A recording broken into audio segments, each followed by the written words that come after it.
அன்பினில் பிறந்த இறை குலம் நாமே, அன்பினை காத்து அறம் வளர்ப்போமே,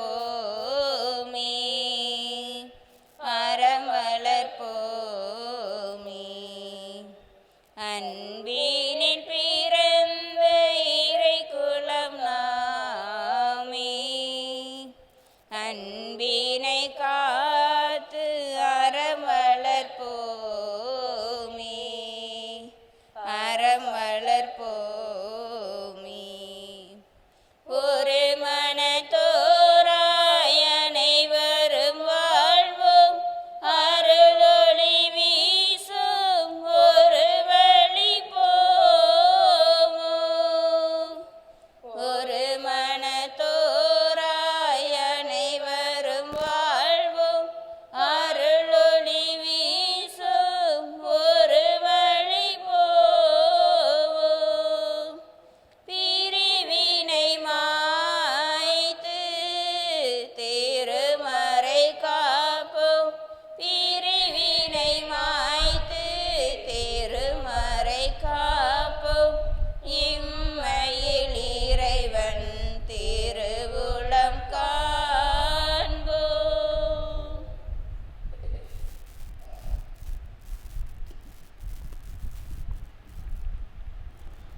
தந்தை மகன் தூயாவியாரின் பெயராலே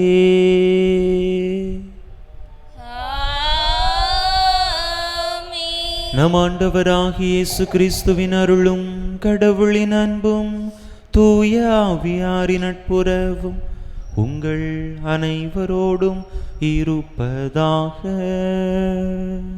உம் ஆன்மாவோடும் இருப்பதாக. இயேசுவில் அன்பார்ந்த சகோதர சகோதரிகளே, இந்த தெய்வீக திருப்பலியானது மத்தேஸ்ராஜ் அந்தோணி என்பவர்களுடைய ஆன்ம இளைப்பாற்றி பலியாக ஒப்புக் கொடுக்கப்படுகின்றது. இந்த கருத்துக்களோடு நாமும் நம்முடைய தேவைகளையும் கருத்துக்களையும் இணைத்து இந்த தெய்வீக பலி மூலமாக இறைவனுடைய அருளையும் ஆசீரையும் இறைஞ்சுமன்றாடுவோம். தகுதியான விதத்தில் இந்த உயிருள்ள பலியை ஒப்பு கொடுக்க தடையாக இருக்கக்கூடிய நம்முடைய பாவங்களை ஏற்று மனம் வருந்துவோம். எல்லாம் வல்ல இறைவனிடமும் சகோதர சகோதரிகளை, எங்களிடமும் நான் பாவையின்றி ஏற்றுக்கொள்கிறேன். ஏனெனில் என் சிந்தனையாலும் சொல்லாலும் செயலாலும் கடமைகள் தவறியதாலும் பாவங்கள் பல செய்தேன். என் பாவமே, என் பாவமே, என் பெரும் பாவமே. ஆகியால் எப்பொழுதும் கனியான பிரதமரியாலையும் வானதர் புனிதர் அனைவரையும் சகோதர சகோதரிகளை எங்களையும் நம் தேவனாகிய ஆண்டவரிடம் எனக்காக வேண்டிக் கொள்ளும் என்று அடைகிறேன். எல்லாம் வல்ல இறைவன் நம்மீது இரக்கம் வைத்து நம் பாவங்களை எல்லாம் மன்னித்து நம்மை நிலை வாழ்வுக்கு அழைத்து செல்வாராக. ஆமென். ஆண்டவரே இரக்கமாயிரும். ஆண்டவரே இரக்கமாயிரும். கிறிஸ்துவே இரக்கமாயிரும். கிறிஸ்துவே இரக்கமாயிரும். ஆண்டவரே இரக்கமாயிரும். ஆண்டவரே இரக்கமாயிரும். மன்றாடுவோமாக. எல்லாம் வல்ல இறைவா, என்றும் கன்னியான புனித மரியாவின் வணக்கத்துக்குரிய பரிந்துரை எங்களுக்கு துணை புரிய உம்மை வேண்டுகின்றோம். ஆபத்துக்கள் அனைத்தினின்றும் அது எங்களை பாதுகாத்து உமது அமைதியில் நாங்கள் என்று மகிழ்வுற செய்வதாக.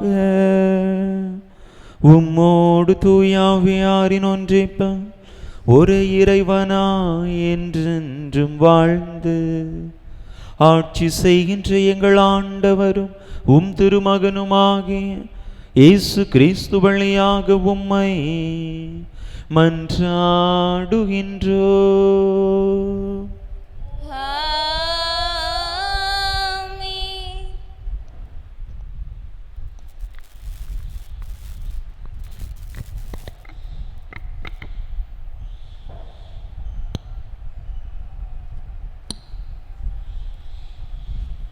திருத்தூதர் யோவான் எழுதிய திருவெளிப்பாட்டிலிருந்து வாசகம். அதிகாரம் 11, இறை வார்த்தைகள் 4 முதல் 12 முடிய. மண்ணுலகின் ஆண்டவர் திருமுன் நிற்கும் 2 ஒலிவ மரங்களும் 2 விளக்கு தண்டுகளுமே அந்த 2 சாட்சிகள்.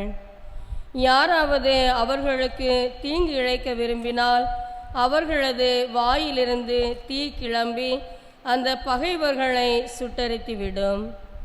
அவர்களுக்கு தீங்கு இழைக்க விரும்புவோர் இவ்வாறு கொல்லப்படுவது உறுதி. தாங்கள் இறைவாக்கு உரைக்கும் காலத்தில் மழை பொழியாதவாறு வானத்தை அடைத்துவிட அவர்களுக்கு அதிகாரம் உண்டு. தாங்கள் விரும்பும் பொழுதெல்லாம் தண்ணீரை இரத்தமாக மாற்றவும் மண்ணுலகை எல்லா வகை வாதைகளாலும் தாக்கவும் அவர்களுக்கு அதிகாரம் உண்டு. அவர்கள் சான்று பகர்ந்து முடித்த பின் படுகுழியிலிருந்து வெளியே வரும் விலங்கு அவர்களோடு போர் தொடுத்து அவர்களை வென்று கொன்றுவிடும். சோதோம் எனவும் எகிப்து எனவும் உருவகமாய் அழைக்கப்படும் அம்மாநகரின் தெருக்களில் அவர்களுடைய பிணங்கள் கிடக்கும். அங்கேதான் அவர்களின் ஆண்டவர் சிலுவையில் அறையப்பட்டார். பல்வேறு மக்களினத்தார், குலத்தினர், மொழியினர், நாட்டினர் 3½ நாள் அவர்களுடைய பிணங்கள் அங்கே கிடக்க காண்பார்கள். அவற்றை அடக்கம் செய்ய விடமாட்டார்கள். மண்ணுலகில் வாழ்வோர் அவற்றை குறித்து மிகவே மகிழ்ந்து திளைப்பர். ஒருவருக்கு ஒருவர் அன்பளிப்புகள் வழங்கிக் கொள்வர். ஏனெனில் இந்த 2 இறைவாக்கினரும் மண்ணுலகில் வாழ்வோருக்கு தொல்லை கொடுத்திருந்தனர்.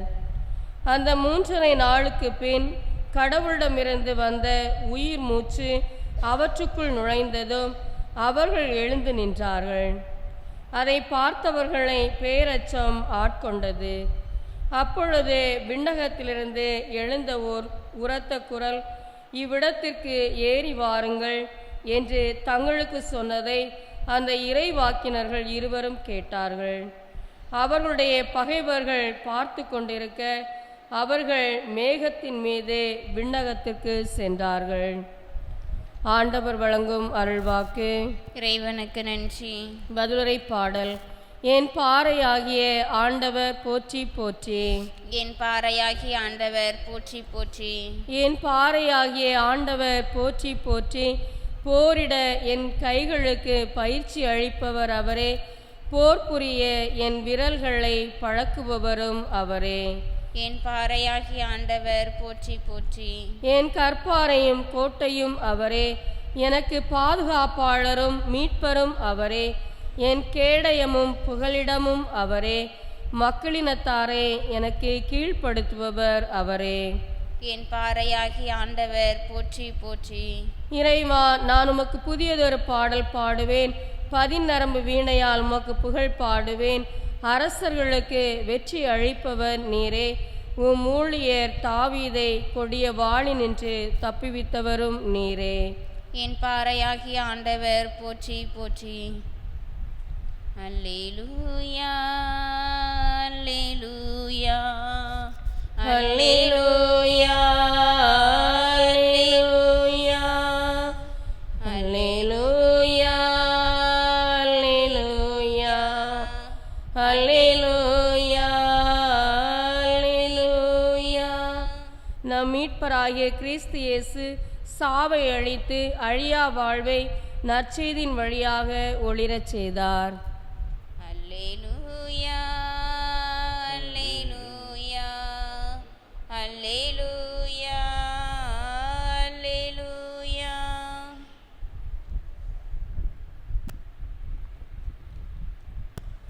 ஆண்டவர் உங்களோடு இருப்பாராக.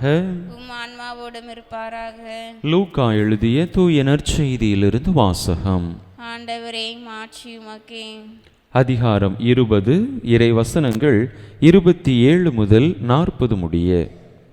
அக்காலத்தில் உயிர்த்தெழுதலை மறுக்கும் சில சதுசேயர் இயேசுவை அணுகி, போதகரே, மணமான ஒருவர் மகப்பேரின்றி இறந்து போனால் அவர் மனைவியை கொழுந்தனே மனைவியாக ஏற்றுக்கொண்டு தம் சகோதரருக்கு வழிமரபு உருவாக்க வேண்டும் என்று மோசே எழுதி வைத்துள்ளார். இங்கு சகோதரர் 7 இருந்தனர்.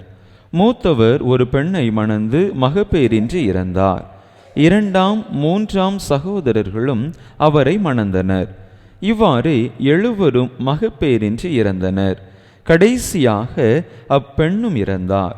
அப்படியானால் உயிர் தெழும்போது அவர் அவர்களுள் யாருக்கு மனைவியாவார்? ஏனெனில் 7 அவரை மனைவியாக கொண்டிருந்தனரே என்று கேட்டனர். அதற்கு இயேசு அவர்களிடம், இக்கால வாழ்வில் மக்கள் திருமணம் செய்து கொள்கின்றனர். ஆனால் வருங்கால வாழ்வை பெற தகுதி பெற்ற யாரும் இறந்து உயிர் தெழும்போது திருமணம் செய்து கொள்வதில்லை. இனி அவர்கள் சாக முடியாது. அவர்கள் வானதூதரை போல் இருப்பார்கள். உயிர்த்தெழுந்த மக்களாயிருப்பதால் அவர்கள் கடவுளின் மக்களே. இறந்தோர் உயிருடன் எழுப்பப்படுவதை பற்றி மோசே முட்புதர் பற்றிய பகுதியில் எடுத்து கூறியிருக்கிறாரே. அங்கு அவர் ஆண்டவரை ஆபிரகாமின் கடவுள், ஈசாக்கின் கடவுள், யாக்கோபின் கடவுள் என்று கூறியிருக்கிறார். அவர் இறந்தோரின் கடவுள் அல்ல, மாறாக வாழ்வோரின் கடவுள். ஏனெனில் அவரை பொறுத்தமட்டில் அனைவரும் உயிருள்ளவர்களே என்றார். மறைநூல் அறிஞருள் சிலர் அவரை பார்த்து, போதகரே, நன்றாகச் சொன்னீர் என்றனர். அதன்பின் அவர்கள் அவரிடம் எதையும் கேட்க துணியவில்லை. ஆண்டவரின் அருள் வாக்கு. கிறிஸ்துவே உமக்கு புகழ்.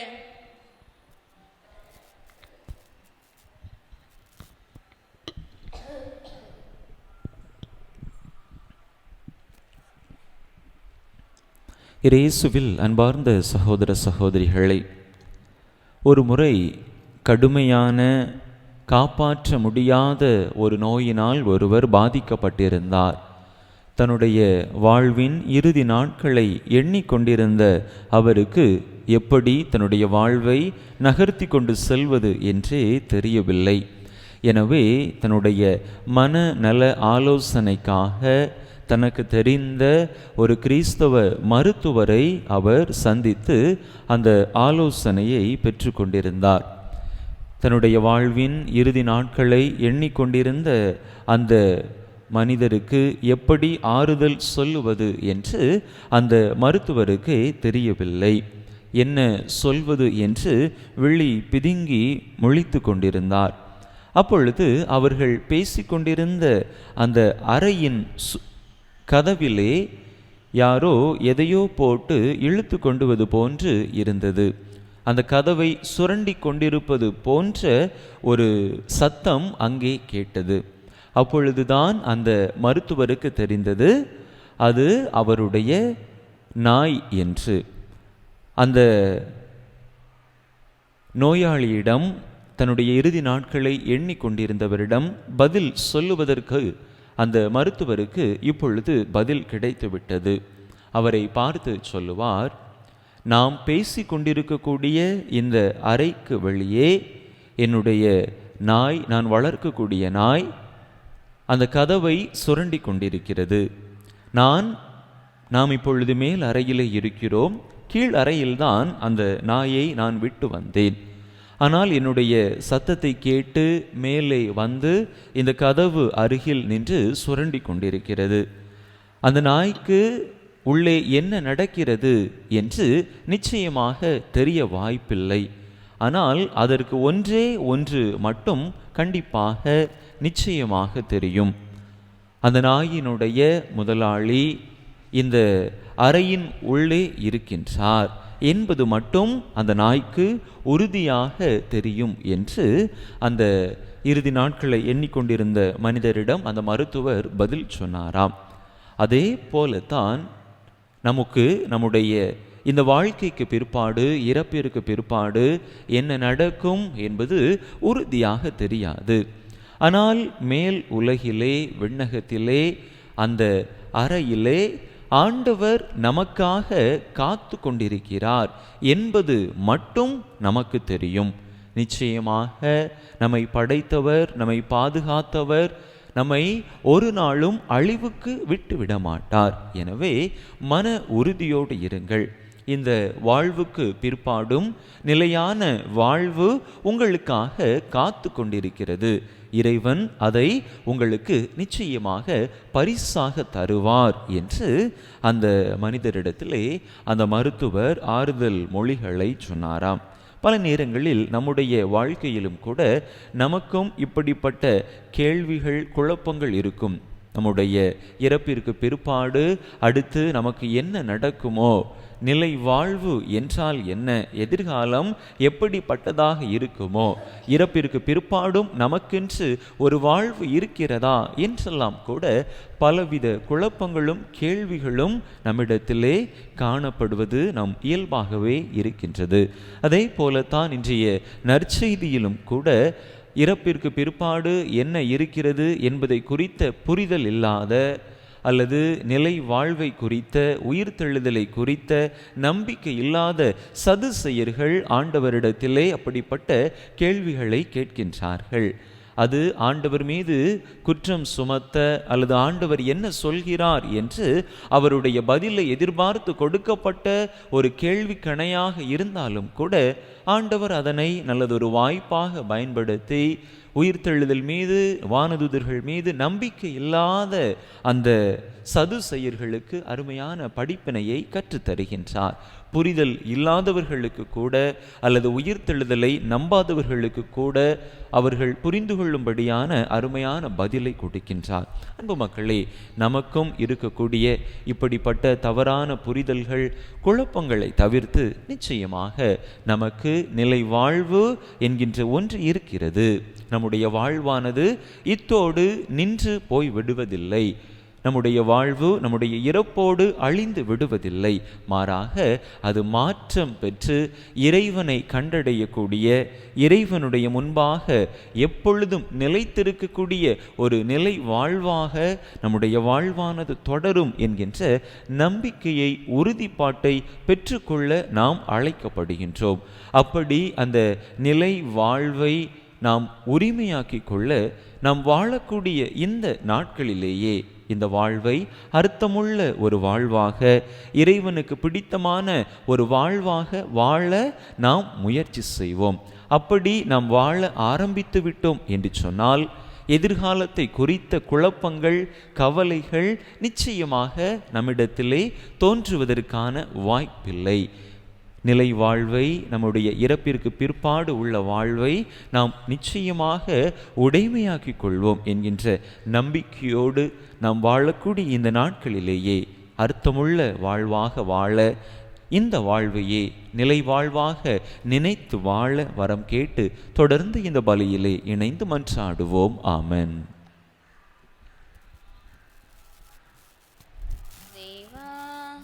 உந்தன் பலியாக என்னை தந்தே, என்றும் எந்தன் பணிவாழ்வை ஏற்றிடுவாய்.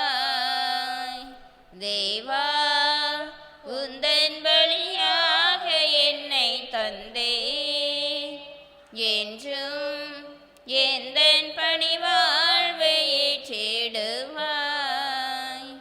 அன்பொன்றை தினம் தேடி அலைகின்ற நெஞ்சங்கள் வீதியில் ஆயிரமே, அரவணைக்கும் கரம் தேடி ஆர்வமுடன் காத்திருக்கும் மனிதர்கள் கூட்டமிங்கே. அன்போடு நான் வாழுவேன், சிந்தும் கண்ணீரை நான் மாற்றுவேன். அன்போடு நான் வாழுவேன், சிந்தும் கண்ணீரை நான் மாற்றுவேன். நல்லன்பை தேடும் புவிமாந்தர் வாழ என் வாழ்வை பலியாக்குவே, என் வாழ்வை பலியாக்குவே. சகோதர சகோதரிகளே, என்னுடையதும் உங்களுடையதுமான இப்பலி எல்லாம் வல்ல தந்தையாகிய இறைவனுக்கு ஏற்றதாகும்படி மன்றாடுங்கள். ஆண்டவர் தம் திருப்பெயரின் புகழ்ச்சிக்காகவும் ஆட்சிக்காகவும் தம் நன்மைக்காகவும் புனித திரு அவையின் அனைத்து நலன்களுக்காகவும் உமது கையிலிருந்து இப்படியே ஏற்றுக்கொள்வாராக. ஆண்டவரே, மனநிறைவும் புகழ்ச்சியும் அளிக்கும் காணிக்கைகளை உமக்கு ஒப்பு கொடுக்கும் நாங்கள் உமை தாழ்மையுடன் வேண்டுகின்றோ. அதனால் புனித கன்னிமரியாவின் எடுத்துக்காட்டை பின்பற்றி உமக்கு அந்த புனித பலி பொருளாக எங்களையே அர்ப்பணிக்க அருள்வீராக. எங்கள் ஆண்டவராகிய கிறிஸ்து வழியாக உம்மை மன்றாடுகின்றோ.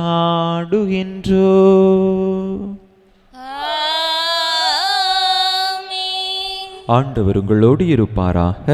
ஆன்மாவோடும் இருப்பாராக.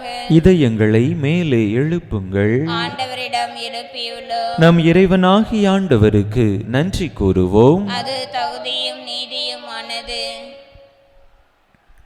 ஆண்டவரே, தூயவரான தந்தையே, என்றும் உள்ள எல்லாம் வல்ல இறைவா, எந்நாளும் எவ்விடத்திலும் நாங்கள் உமக்கு நன்றி செலுத்துவதும் எப்பொழுதும் கன்னியான புனித மரியாவின் வணக்க நாளில் நாங்கள் உமை போற்றி புகழ்ந்து மாட்சிப்படுத்துவதும் மெய்யாகவே தகுதியும் நீதியுமாகும். எங்கள் கடமையும் மீட்புக்குரிய செயலுமாகும். தூய ஆவி நிழலிட்டதால் அந்த அன்னை உம்முடைய ஒரே திருமகனை கருத்தாங்கி தமது கன்னிமையின் மாட்சியில் நிலைத்து நின்று நிலையான ஒளியாகிய எங்கள் ஆண்டவர் இயேசு கிறிஸ்துவை உலகுக்கு அளித்தார். அவர் வழியாகவே உமது மாண்பை வான தூதர் புகழ்கின்றனர். தலைமை தாங்குவோர் உமை வழிபடுகின்றனர். அதிகாரம் செலுத்துவோர் உம் திருமுன் நடுங்குகின்றனர். வானங்களும் அவற்றிலுள்ள ஆற்றல்களும் செராபீன்களும் ஒன்று கூடி அக்களித்து கொண்டாடுகின்றனர். அவர்களோடு எங்கள் குரலையும் சேர்த்து கொள்ளுமாறு நாங்கள் உமை தாழ்மையுடன் இறைஞ்சி புகழ்ந்து சொல்வதாவது: தூயவர் தூயவர் தூயவர், வான்படைகளின் கடவுளாம் ஆண்டவர். விண்ணகமும் மன்னகமும் உமது மாட்சியால் நிறைந்துள்ளன. உன்னதங்களிலே ஓசன்னா. ஆண்டவர் பெயரால் வருகிறவர் ஆசி பெற்றவர். உன்னதங்களிலே ஓசன்னா.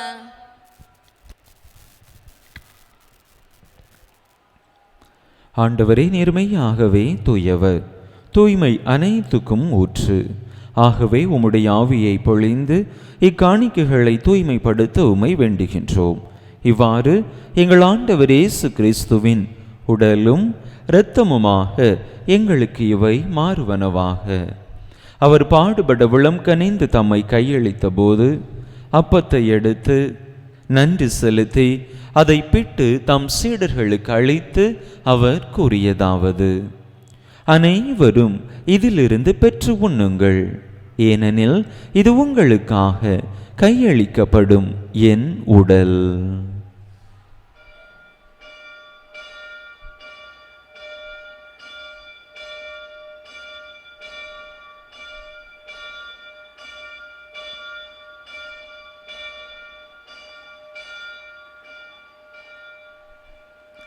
அவ்வண்ணமே இரவு விருந்தை அருந்தியபின் கிண்ணத்தையும் எடுத்து மீண்டும் உமக்கு நன்றி கூறி தம் சீடர்களுக்கு அளித்து அவர் கூறியதாவது: அனைவரும் இதிலிருந்து பெற்று பருகுங்கள், ஏனெனில் இது புதிய நிலையான உடன்படிக்கைக்குரிய என் இரத்தத்தின் கிண்ணம்.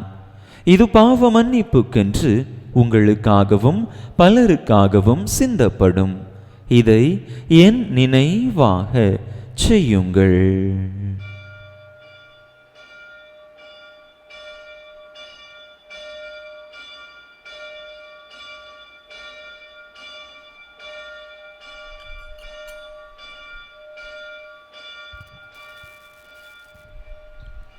நம்பிக்கையின் மறைபொருள். ஆண்டவரே, நீர் வருமளவும் உமது இறப்பினை அறிக்கையிடுகின்றோம், உமது உயிர்ப்பினையும் எடுத்துரைக்கின்றோம். ஆகவே ஆண்டவரே, நாங்கள் கிறிஸ்துவின் இறப்பினையும் உயிர்ப்பினையும் நினைவு கூர்ந்து வாழ்வு தரும் அப்பத்தையும் மீட்பளிக்கும் கிண்ணத்தையும் உமக்கு ஒப்பு கொடுக்கின்றோம். உம் திருமுன் நின்று உமக்கு ஊழியம் புரிய தகுந்தவர்கள் என எங்களை ஏற்றுக்கொண்டீர். எனவே உமக்கு நன்றி செலுத்துகின்றோம். மேலும் கிறிஸ்துவின் உடலிலும் இரத்தத்திலும் பங்கு கொள்ளும் எங்களை தூய ஆவியார் ஒன்று சேர்க்க வேண்டுமென உமை தாழ்மையுடன் மன்றாடுகின்றோம். ஆண்டவரே, உலகெங்கும் பரவியிருக்கும் உமது திரு அவையை நினைவு கூர்ந்தருளும். எங்கள் திருத்தந்தை பிரான்சிஸ், எங்கள் ஆயர் ஸ்டீஃபன், எல்லா திருநிலையினர் ஆகிய அனைவரோடும் உமது திரு அவை அன்பில் நிறைவு பெறச் செய்தருளும். நீர் இவ்வுலகில் இருந்து உம்மிடம் அழைத்து கொண்ட அந்தோணி, மத்தேஸ்ராஜ் என்னும் அடியார்களை நினைவு கூர்ந்தருளும். உம் திருமகனோடு அவரது இறப்பில் இணைக்கப்பட்டிருந்த இவர்கள் உயிர்ப்பிலும் அவரை போல இருக்கச் செய்தருளும். மேலும் உயிர்த்தெழும் எதிர்நோக்குடன் துயில் கொள்ளும் எங்கள் சகோதர சகோதரிகளையும் இறந்தோர் அனைவரையும் இரக்கத்துடன் நினைவு கூர்ந்து உமது திருமுக ஒளியினுள் ஏற்றருளும். எங்கள் அனைவர் மீதும் இரக்கமாயிரும். கடவுளின் கன்னித்தாயும் எங்கள் பாதுகாவலியுமான புனித ஜெபமாலை அன்னை, அவருடைய கணவரான புனித யோசேப்பு, புனித திருத்தூதர்கள், இவ்வுலகில் உமக்கு உகந்தவராயிருந்தோர் ஆகிய புனிதர் அனைவருடனும் நாங்கள் நிலை வாழ்வில் பங்கு கொள்ளும் தகுதி பெற்று உம் திருமகன் இயேசு கிறிஸ்து வழியாக உமை புகழ்ந்தேத்தும் வரமருள உமை மன்றாடுகின்றோம்.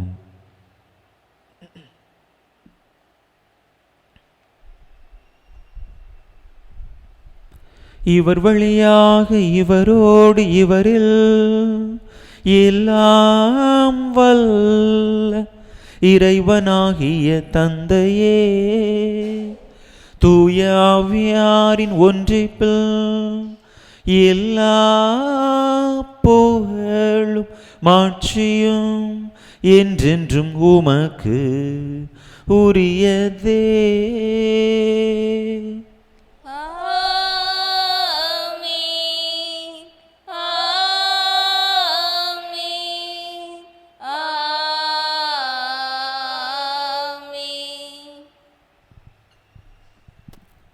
மீட்பரின் கட்டளையால் கற்பிக்கப்பட்டு இறை படிப்பினையால் பயிற்சி பெற்ற நாம் துணிந்து சொல்லுவோம். விண்ணுலகில் இருக்கிற எங்கள் தந்தையே, உமது பெயர் தூயதென போற்றப் பெறுக. உமது ஆட்சி வருக.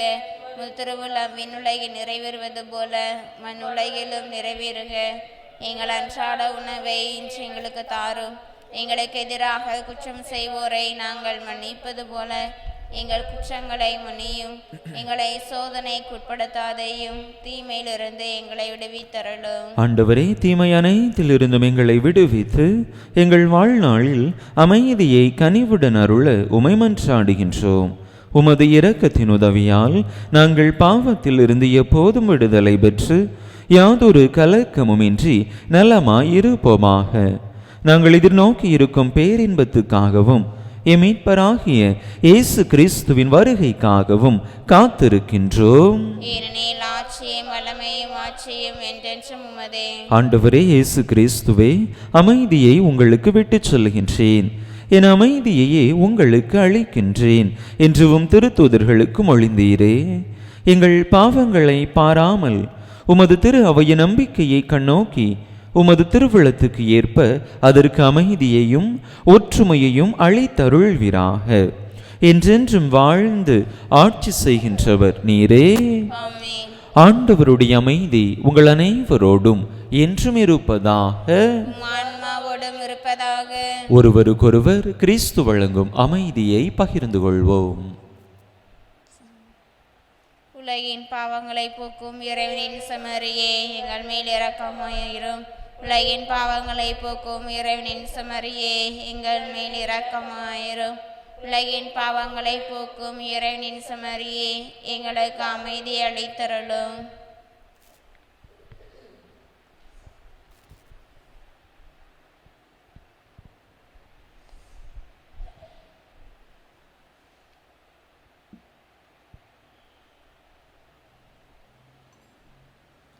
இதோ இறைவனின் செம்மறி, இது உலகின் பாவங்களை போக்குகின்றவர். இந்த செம்மறியின் திருவிருந்துக்கு அழைக்க பெற்றுள்ள நாம் பேறு பெற்றோம். ஆண்டவரே, நீரை நிலத்தில் இழந்தருள நான் தகுதியற்றவள்.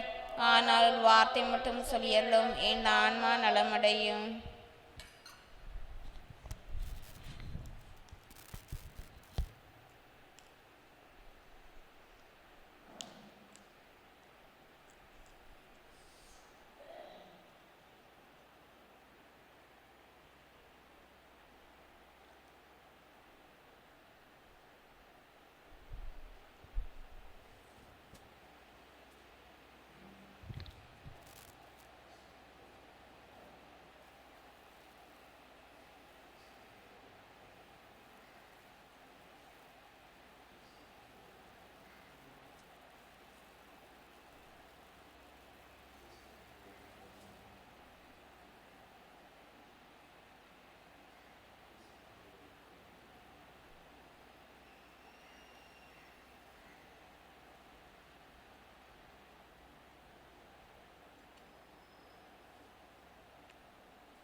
கிறிஸ்துவின் ஆத்மமே என்னை அர்ச்சியும், கிறிஸ்துவின் தேகமே என்னை ரட்சியும், கிறிஸ்துவின் இரத்தமே என்னை பூர்ப்பியும், திருவிழா தீர்த்தமே என்னை துய்ப்பியும், கிறிஸ்துவின் பாடுகள் என்னை தேற்றிட அருள் நிறை இயேசுவே என்னை கேட்டிடும், அரிய காயங்களுள் என்னை வைத்திடும்,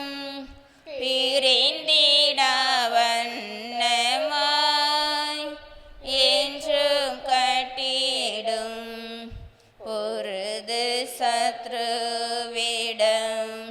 நெஞ்சே காத்திடும், மரண வேளையினில் என்னை கூப்பிடும், பரகதியே நீதம் உம்மை வாழ்த்தவே வருகவென்ற அன்போடு என்னை ஏவிடும். ஆமென். கிறிஸ்து பிறப்பின் இவ்விழியாண்டு இறைவேண்டல். விண்ணக தந்தையே, உம் திருமகன் இயேசு கிறிஸ்துவே நீர் எங்களுக்கு வழங்கிய நம்பிக்கைக்காக உமக்கு நன்றி. தூய ஆவியார் வழியாக தந்த பிறரன்பு என்னும் கொடைக்காக நன்றி. இந்த நம்பிக்கையாலும் அன்பாலும் உமது அரசின் வருகையை எதிர்நோக்கும் அருளை எங்களுக்கு தாரும். உமது நற்செய்தியின் சான்றுகளாக எங்களை மாற்றும். தீமையின் ஆற்றல்களை எங்களிடமிருந்து அகற்றும். நாங்களும் இவ்வுலகும் புதிய விண்ணகம் புதிய மண்ணகம் நோக்கிய பயணத்தில் இறை வார்த்தையால் மாற்றம் பெறுவோமாக. இந்த யூபிலி கொண்டாட்டத்தின் அருள் எதிர்நோக்கின் திருப்பயணிகளாகிய எங்களை வழிநடத்தட்டும். விண்ணக செல்வங்களுக்கான ஆர்வத்தை எம்மில் தூண்டி எழுப்பட்டும். எம் மீட்பர் இயேசுவின் மகிழ்ச்சியும் அமைதியும் உலகை நிரப்புவதாக. மூவொரு கடவுளே, உமக்கே மாட்சி, உமக்கே புகழ், உமக்கே நன்றி. ஆமென். உம் இதழினின்று அருள் வெள்ளம் பாய்ந்தோடியது. அதனால் கடவுள் உமக்கு என்றென்றும் ஆசி வழங்குகிறார். மன்றாடுவோமாக. ஆண்டவரே, விண்ணக கொடைகளால் நாங்கள் வளம் பெற்றுள்ளோம். புனித கன்னிமரியாவின் எடுத்துக்காட்டை பின்பற்றி புனித வாழ்க்கையால் உமக்கு ஊழியம் புரியவும், அவருடன் இணைந்து உண்மையான புகழ்ச்சியினால் உம்மை மாட்சிப்படுத்தவும் எங்களுக்கு அருள் புரிவீராக. எங்கள் ஆண்டவராகிய கிறிஸ்து வழியாக உம்மை மன்றாடுகின்றோ.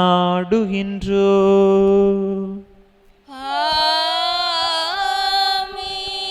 ஆண்டவர் உங்களோடு இருப்பாராக. உம் ஆன்மாவோடும் இருப்பாராக. எல்லாம் வல்ல இறைவன் தந்தை மகன் தூயாவியார் உங்களுக்கு ஆசி வழங்குவாராக. ஆமென். இறையாசிரை நிறைவாக பெற்றவர்களாக சென்று வாருங்கள். திருப்பலி நிறைவேறிற்று. இறைவனுக்கு நன்றி.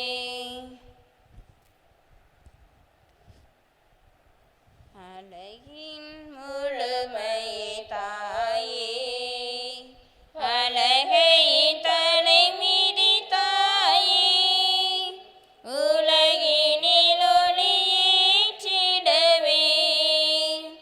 அமலனைய மக்களி தாயே, இருளே சூழ்ந்திடும் போது உதய தாரகை போலே, இருளே சூழ்ந்திடும் போது உதய தாரகை போலே, அருளே நிறைந்த மாமரியே, அருள்வழி காட்டிடுவாயே, அழகின் முழுமையே தாயே, அழகையின் தலைமீதி தாயே, உலகினில் ஒளியேற்றிடவே அமலனைய மக்களி தாயே. பங்கு தந்தையின் உடலுள்ள ஆன்மசிற நலன்களுக்காகவும் திருப்பலி பங்கேற்ற ஒருவரையும் உடலுள்ள ஆன்மசிற நலன்களுக்காக வேண்டிக் கொள்வோம். விண்ணுலகில் இருக்கிற எங்கள் தந்தையே, உமது பெயர் தூயதென போற்ற பிறகு உமது ஆட்சி வருக. உமது திருவுள்ளம் விண்ணுலகில் நிறைவேறுவது போல மண்ணுலகிலும் நிறைவேறுக. எங்கள் அன்றாட உணவை இன்று எங்களுக்கு தாரும். எங்களுக்கு எதிராக குற்றம் செய்தோரை நாங்கள் மன்னிப்பது போல எங்கள் குற்றங்களை மன்னியும். எங்களை சோதனைக்கு உட்படுத்தாதே, தீமையிலிருந்து எங்களை விடுவித்தருளும். ஆமென். அருள் நிறைந்த மரியே வாழ்க, ஆண்டவர் உடனே பெண்களுக்குள் ஆசி பெற்றவர் நீரே. உடைய திருவயிற்றிங்கனியாய் இயேசுவும் ஆசி பெற்றவரே. இந்த மரியே, இறைவனின் தாயே, பாவிகளாக இருக்கிற எங்களுக்காக இப்பொழுது எங்கள் இறப்பின் வேளையில் வேண்டிக் கொள்ளும். ஆமென். தந்தைக்கும் மகனுக்கும் தூயாவியாருக்கும் ஆட்சி உண்டாவதாக. பக்கத்தில் இருந்தது போல இப்பொழுது எப்பொழுது என்ன நேர்ப்பதாக. ஆமென். புனித ஜெபமாலை அன்னையே, எனக்காக வேண்டிக் கொள்ளும். புனித ஜெபமாலை அன்னையே, எனக்காக வேண்டிக் கொள்ளும். புனித ஜெபமாலை அன்னையே. எனக்காக வேண்டிக் கொள்ளும். நிலையான புகழுக்குரிய தூய இறை நற்கருணைக்கு எல்லா காலமும் தொழுகையும் புகழும் போற்றியும் ஆட்சிமையும் உண்டாக கடவுள் தந்தை மகன் தூயாவியின் பெயராலே ஆமென்.